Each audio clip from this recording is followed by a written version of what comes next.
The movie begins late one night in Ohio.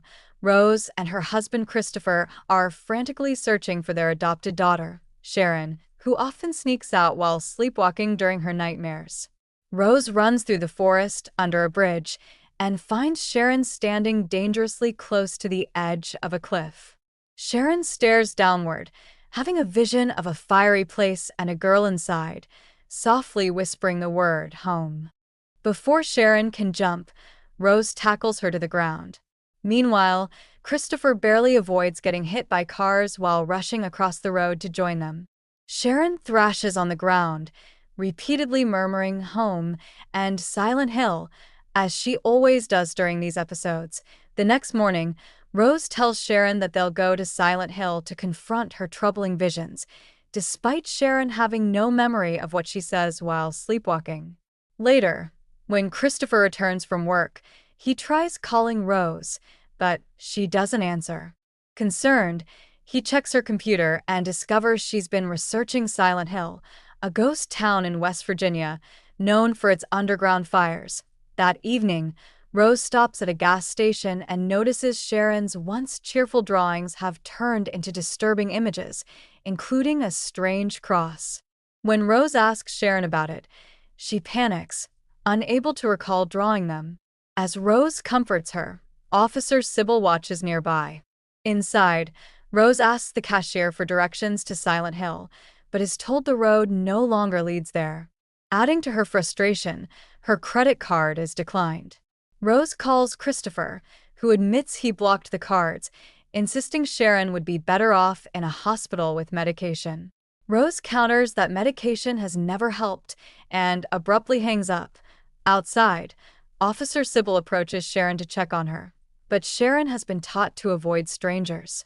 Rose soon returns, gets in the car, and drives off. Shortly after, Sybil attempts to pull Rose over. Rose initially complies, but upon seeing a sign for Silent Hill, she decides to make a run for it, speeding past the officer. Despite a fence blocking the bridge ahead, Rose drives straight through it. As they near a fog-covered area, the car radio begins emitting static, and Sharon screams in pain, covering her ears. Suddenly, a girl appears on the road. Swerving to avoid her, Rose loses control, causing the car to crash. When Rose regains consciousness, Sharon is gone, and she finds herself on the outskirts of Silent Hill. The town is eerily silent, with thick fog and ash falling like rain. Desperately calling Sharon's name, Rose runs down the road into the seemingly abandoned town, catching a glimpse of a small figure darting away. Rose chases after it, leading her into a dark alley. Same time a siren starts wailing through town. A heavy darkness takes over the alley, and Rose takes out her lighter, which doesn't help much. She hears a voice whispering "Mommy" and keeps on searching until she finds an abandoned stretcher. Someone moves again nearby, and Rose follows again, but she freezes when she finds a mutilated person wearing mining gear and hung on the fence by wires that make it bleed all over the floor. Suddenly, a monster called Grey Child appears behind her and glows when it tries to touch her. A screaming Rose runs away as more Grey Children show up, but she finds the way blocked by the fence. The Grey Children soon surround her and tear her jacket off as they try to hurt her. Eventually, Rose finds an exit and pushes a door to enter a building. However, she trips and the children surround her again, trying to grab her to keep her from moving. Rose yells in fear, and the children start disintegrating as she passes out. Moments later, Rose wakes up inside an abandoned bowling alley, where music is playing. She immediately runs out and tries to leave the town, only to find an abyss of fog cutting the road off. Suddenly, Dahlia appears behind her, explaining only the Dark One can let people in or out of Silent Hill. She also shares that she had a daughter called Alessa, but she lost her after they made terrible things to her. When Rose shows her a picture of Sharon, Dahlia says that's her child and tries to steal the locket. Rose has to push her off to be able to run away. Meanwhile, Christopher is trying to follow Rose's route and asks a man at the gas station for directions. The man explains that Silent Hill is closed off because the mines are still burning underground, so Christopher has to bribe him to get proper directions. Back to Rose. She manages to find her car and one of Sharon's drawings, which shows a school. The car won't start, so Rose calls Christopher and leaves a message on his voicemail. At that moment, Sybil shows up and arrests Rose. Then she tries contacting her station, but her radio isn't working. Rose notices the cop is bleeding, so Sybil explains she also crashed and woke up here. In the meantime, Christopher keeps driving while listening to Rose's message, which is mostly static. Eventually, he finds the fence that Rose drove through and a bunch of cops blocking the bridge. He explains the situation, and Inspector Thomas tells him they found Rose's car at the end of the bridge, but it's empty. Thomas also shares one of his officers is missing and he suspects she's with Rose, so he agrees to help Christopher with his search. In Silent Hill, Sybil tries to bring Rose to her station only to discover this road also ends in an abyss, confirming Silent Hill is in the fog world, which is a different reality. Sybil decides to go back with Rose, hoping to find a radio in town. They see someone moving nearby, and when they try to follow, Sybil's radio and Rose's phone start making static noises. At that moment, another monster appears, and Sybil takes out her gun, but before she can shoot, the monster throws boiling acid at her. Thankfully, it falls on her helmet, and she takes it off to then open fire. While Sybil defeats the monster, Rose uses the chance to run back to town. Following the maps on the bus signs, she navigates the streets and finds the school from Sharon's drawing. As she goes inside, she notices the same cross on the door. She makes it to an office and grabs a set of keys plus a flashlight to continue her search. On the street, Christopher and Thomas pass by on the police car, using the megaphone to find Rose. But since they're in different realities, they aren't heard. Thomas reveals his father used to own the barbershop and died during the fire in the underground mines, which caused all the locals to leave the town. Some people think this town deserved its end. Back to Rose. She suddenly sees a bird inside a cage, and a bunch of miners appear holding it. Rose tries the doors, but they're locked, so instead she runs through the backyard and enters a burnt building. She hides in a classroom where she finds 2 fresh handprints on the dust, revealing the word, which written all over the desk. Inside the desk, Rose finds a notebook belonging to Alessa, which triggers a flashback showing all the students calling the girl, which, while mocking her and throwing things at her. At that moment, Rose sees a girl run by and follows her upstairs into a bathroom, where she hears a girl crying. Rose tries every stall door, and in the last one, she's horrified to find the janitor's body wrapped in barbed wire with a piece of a hotel keychain in his mouth. The wall says, "Double dare you," with an arrow that points at the mouth, so Rose swallows back her disgust and takes the key. When she leaves the bathroom, she notices the miners coming, so she runs back and locks the door behind her. The miners start pounding on the door, but suddenly the bird gets upset, and the group runs away. Then the siren starts again, and the room is filled with darkness. Rose uses the flashlight and watches how the bathroom begins to rot and darken. The janitor comes out of a stall and ejects his blood on the wall. Rose starts running, finding more bodies on her way out. Downstairs, there are creepers covering every wall and attacking the miners. A screaming Rose takes another corridor that is blocked by a fence, so she goes around the corner and is shocked to find the burning mine. She quickly crosses a bridge and looks up to find a creepy-looking Alessa making more dark drawings before she falls. Off. Rose lands on the backyard, where she sees Pyramid Head before she runs away. At that moment, Thomas and Christopher arrive at the school, walking through the same corridor as Rose at the same time, but they don't see each other because of the different realities. Christopher swears he felt Rose's presence and even smelt her perfume, but Thomas doesn't take him seriously and forces him to leave. Rose collapses in tears as a swarm of creepers approaches, but before they can hurt her, she's dragged into another room by Sybil. The cop steps on a creeper while holding the door close, and Rose uses a metal bar to lock it. Sybil uncuffs Rose while explaining she doesn't have many bullets left. Suddenly, Pyramid Head's blade bursts through the door, and the duo dodges it just in time. He tries again and starts making the hole bigger, allowing the creepers to get in. Then Pyramid Head reaches inside to remove the bar, so Sybil shoots his arm. This doesn't stop him, however, before he can come in, all the creepy things start disintegrating. Pyramid Head disappears, and the school looks normal again. Afterward, the duo agrees to find the hotel from the keychain. Meanwhile, Thomas makes Christopher leave town and tells him to leave this to the cops. However, Christopher can tell they're hiding something and calls the county archives to ask about Silent Hill, but they tell him it's classified. That night, Christopher waits for the workers to leave and breaks into the archives. From Thomas's reports, he confirms the story of the fire and finds a picture of Dahlia's daughter Alessa, who looks just like Sharon. On the other side, there's information about a case of kidnapping and assault that happened in room 111 of the hotel. In Silent Hill, Rose and Sybil find the hotel and hear a woman screaming for help. They find Anna throwing stones at Dahlia while yelling things about faith and doom. The duo quickly stops Anna and Dahlia runs away. Anna explains Dahlia was cast out and calls her a sinner. She also reveals she's here looking for food for the survivors that live in the church.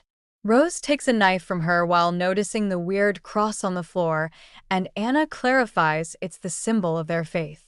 Inside the mailbox for room 111, they find one of Sharon's drawings, so they go looking for that room. They check every door, but can't find 111. There's a painting that Anna calls the first burning, which shows all the witch burning this town did to keep darkness away. Rose notices the painting matches Sharon's drawing and starts destroying it with a knife, finding room 111 behind it. There's a hole in the wall, and the women jump through it to reach another building, dropping the knife in the process. Suddenly, a little girl runs by, and Rose follows her by jumping on some old debris above a hole. She almost falls but quickly recovers and reaches the girl, who happens to be Alessa. Rose asks about Sharon, and Alessa responds by showing the flames on her arms that suddenly grow large. When Rose blinks, Alessa disappears. Sybil finds her and throws a rope to help her jump over the hole again. Then Rose shares her conclusion. It was Alessa who made them crash and guided them to this place. While Sybil notices another cross, Anna asks them not to say Alessa's name. At that moment, a bunch of birds fly out of the hole, and Anna announces they must leave because darkness is coming. The trio runs through the streets as the siren wails again, and they make it to the church, which Rose recognizes from the drawings too. Suddenly, tons of survivors show up to hide in the church except for Dahlia, who tells Sybil not to follow them because these people are manipulating and deceiving. Anna throws a rock at Dahlia as she calls her a liar, but Rose tries to get information out of her anyway. Soon the darkness starts taking over the place, so Sybil drags Rose into the church. A furious Anna stays to throw another rock at Dahlia, but she's caught by Pyramid Head, who rips her skin off and throws it at the church's door. Inside, the locals start calling Rose and Sybil witches and try to push them out, ripping off Rose's locket. Sybil shoots her gun to make them back off as the leader Christabella arrives to calm her people down, reminding them the Anna died because she broke the rules and not because of two strangers. For the next few hours, Christabella and the group do nothing but pray. Meanwhile, Christopher visits the orphanage where he adopted Sharon, but the nun in charge refuses to share any details about the baby's past. Christopher snaps and gets aggressive. However, he's interrupted by Thomas, who handcuffs him for breaking and entering. Then Thomas explains Alessa died on the night of the fire and that the cult that lives in Silent Hill did horrible things to her. He shows the burn scars on his hands as he explains some kinds of justice are up to God before sending Christopher home, telling him to drop his search or he'll end up in jail. When the darkness hours are over in Silent Hill, Christabella finally talks to Rose and Sybil. She tells them that a demon controls the town and that Rose must face it if she wants to find Sharon, but nobody who tried has ever come back. Rose is determined to do it anyway, so Christabella and some miners take her and Sybil to the local hospital. She makes Rose memorize the map while explaining that this is the demon's domain and that the darkness lies in room B151. The miners open an old elevator and give Rose a flashlight. Christabella also returns her locket. However, when she sees Sharon's face, she notices she looks like Alessa and accuses Rose of being a witch. She orders the men to stop her, so Sybil fights them while pushing Rose into the elevator. One of the guys reaches inside and grabs Rose by the hair, but Sybil brings him down and closes the door. Unfortunately, when she fires her gun, there are no bullets, so the miners surround her and brutally beat her up. At the same time, the elevator goes down, and Rose reaches the basement, where she recites the directions she memorized to navigate the corridors. Suddenly, she finds a bunch of dark nurses who start to slowly move toward her, but they freeze when Rose turns off the flashlight. She starts sneaking past them, which only goes well for a few seconds. The nurses wake up and try to kill Rose, who dodges their attacks and causes them to hurt each other instead. Rose crawls to go through the group unnoticed and leaves the flashlight behind to keep them distracted. Then she can run again. When Rose crosses the door of room B151, she hears Alessa's voice saying she'll be rewarded with the truth, and a flashback begins. Alessa grew up without a father, and the religious locals judged her for being a bastard, which caused the other kids to call her a witch. Even the janitor was abusive toward her. Christabella convinced Dahlia that Alessa could be purified, and her cult gathered at room 111 for the ritual. Dahlia was devastated to discover she had been lied to, and Christabella intended to burn Alessa like a witch. However, the device they used for the witch burning malfunctioned and started the fire that destroyed the town. Dahlia tried to rescue her daughter, but it was too late, and Thomas hurt his hands, bringing out Alessa's burnt body. The girl was kept in the hospital, where her pain fed her anger. Eventually, that anger became powerful enough to manifest herself into a ghost, and she covered the town with darkness as revenge. When the flashback ends, Rose finds herself in Alessa's hospital room. Her burnt body is still on the bed, and her ghost appears next to her old nurse. Alessa explains that Sharon is the manifestation of the little goodness that was left in her, and she abandoned her in the outside world to protect her from the silent hell curse. Christabella wants to purify Sharon too, so Rose agrees to help Alessa get her revenge. The ghost hugs her and enters her womb while it's revealed the nurse has been bleeding from her eyes all these years. Meanwhile, it's revealed that Sharon has been staying in Dahlia's apartment. Christabella arrives with her men, and Sharon tries to hide while Dahlia defends her, but the guys are stronger and easily kidnap them both anyway. Moments later, the cult is gathered at the church, where Christabella starts a fire. Sybil has been tied up to a ladder, and the group lowers her just enough to keep her above the fire and burn her very slowly. Soon her body catches on fire, and she dies. Next, the cult ties Sharon up too, but before they lower her, Rose arrives and starts sharing the whole truth. Christabella's ritual have never kept demons at bay. It actually created one. Some of the townspeople strike Rose as she walks by, but she never gives up and yells that this faith brings death. Suddenly, Christabella stabs Rose and calls her a blasphemer as she drops the knife. The blood drips on the ground and allows Alessa to spread the darkness inside the church, which used to be off-limits for her. The locals turn on their flashlights and watch how darkness pours out of Rose's wound, which rots the floor to reveal the burning mines. As Rose's wound heals itself, a bunch of barbed wire raises from the ground to bring up the burnt Alessa on her bed. Those wires grab Christabella and go up her groin to then burst out through her belly, killing her before splitting her body in two. Then the wires start killing all the cult members, including the guy who is about to attack Rose.